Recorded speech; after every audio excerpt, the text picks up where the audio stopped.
İngilis rəssamı John Everett Millinin 1853-cü ildə çəkdiyi Azğın bidətçi qadının qaçışı tablosunda rəssam orta əsr İspan və Portuqal inkvizisiyasını təsvir edib. Əlində bıçaq tutmuş bu gənc qızın qardaşı ya da sevgilisidir. Rahib libasını geyinib ki, qadına yardım edə bilsin.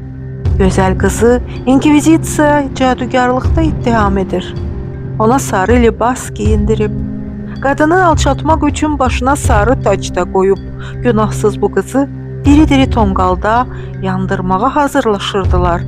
Arxa planda əl-qolu, ağzı bağlanmış baş rahib durub, gözlərində dəhşət var. Bu gənc adam qızın xilaskarıdır. Ümid edək ki, onlar qaçıb gedə biləcəklər.